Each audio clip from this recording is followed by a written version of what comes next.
Atom का plum pudding model उन models में से एक था जो पूरी दुनिया में एटम्स के स्ट्रक्चर को समझने के लिए सबसे ज्यादा एक्सेप्ट किया गया था। लेकिन साइंटिस्ट द्वारा एटॉमिक स्ट्रक्चर को समझने के लिए किए गए कई एक्सपेरिमेंट्स ने आश्चर्यजनक रूप से अलग अलग रिजल्ट्स दिखाए। वो प्लम पुडिंग मॉडल को कॉन्ट्राडिक्ट करते थे। इस कारण पूरी दुनिया में बहुत से साइंटिस्ट को एटम का स्ट्रक्चर रिकंसिडर करना पड़ा और फिर से पढ़ना पड़ा। सन 1911 के आसपास एक ब्रिटिश फिजिसिस्ट अर्नस्ट रदरफोर्ड ने मशहूर गोल्ड फॉइल एक्सपेरिमेंट किया। उन्होंने ये एटम के स्ट्रक्चर को समझने के लिए किया था। यह एक्सपेरिमेंट रदरफोर्ड के साथ हांस गाइगर और अर्नेस्ट मार्सडेन ने भी किया। ये एक्सपेरिमेंट जो उन्होंने किया वो केमिस्ट्री के क्षेत्र में एक सफलता थी, जिसने उन्हें एटम के स्ट्रक्चर को एक और एक्यूरेट तरीके से समझने में मदद की। कुछ इस तरह से उनके एक्सपेरिमेंट का सेटअप दिखता था। जैसे कि हम यहां देख सकते हैं, उन्होंने अल्फा पार्टिकल्स का एक सोर्स यूज किया है जो कि एक लेड के डिब्बे में बंद था, जिसमें एक छोटा सा छेद था। यह इसलिए था कि अल्फा पार्टिकल्स सिर्फ इस छोटे छेद से बाहर आएं और एक सीधी लाइन में ट्रैवल करें। लेकिन उन्होंने अल्फा पार्टिकल्स क्यों सिलेक्ट किए? खैर, अल्फा पार्टिकल्स की एनर्जी ज्यादा थी और वो भारी भी थे। तो अगर हम कहें कि एटम एक पॉजिटिवली चार्ज पार्टिकल्स की पुडिंग की तरह है जिसमें इलेक्ट्रॉन्स एम्बेडेड हैं, तो पार्टिकल्स उसके आर पार पास होंगे। ये जायज है क्योंकि भारी पार्टिकल्स एटम के हल्के पुडिंग स्ट्रक्चर से गुजरते हुए इसमें से पास होंगे। ये रदरफोर्ड ने सोचा था। प्रोटॉन्स की तुलना में उनके अधिक मास और एनर्जी के कारण उन्होंने इस एक्सपेरिमेंट के लिए अल्फा पार्टिकल्स चुने थे। अगला, उन्होंने एक बहुत ही पतला गोल्ड फॉइल यूज किया जिस पर अल्फा पार्टिकल्स बॉम्बार्ड होंगे।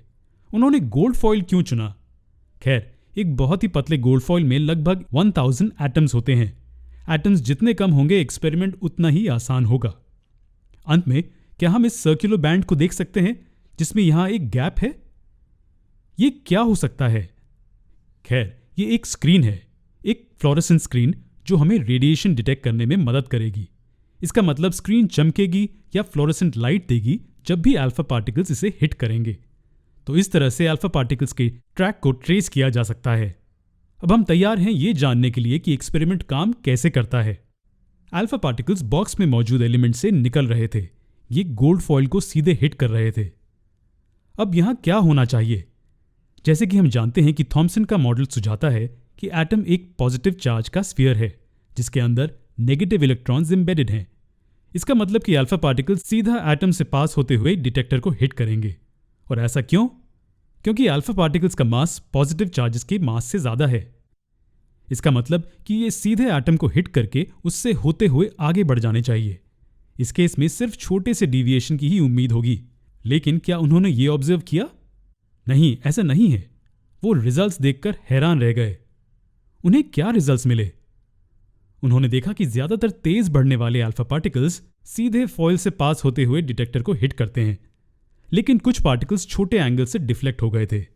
और अंत में वो ये देखकर हैरान रह गए कि कुछ अल्फा पार्टिकल्स रीबाउंड भी हुए। अब ये कैसे पॉसिबल हो सकता है? इन 3 ऑब्जर्वेशंस ने रदरफोर्ड को सोचने पर मजबूर कर दिया कि प्लम पुडिंग मॉडल सही नहीं है। उनके कंक्लूजन्स के आधार पर वो एक नया हाइपोथेसिस आगे लाए जो एटम्स के स्ट्रक्चर को समझाता था। उनके कंक्लूजन्स क्या थे? चलिए, रदरफोर्ड द्वारा उनके कंक्लूजन्स और नए एटॉमिक मॉडल को अगले वीडियो में देखते हैं।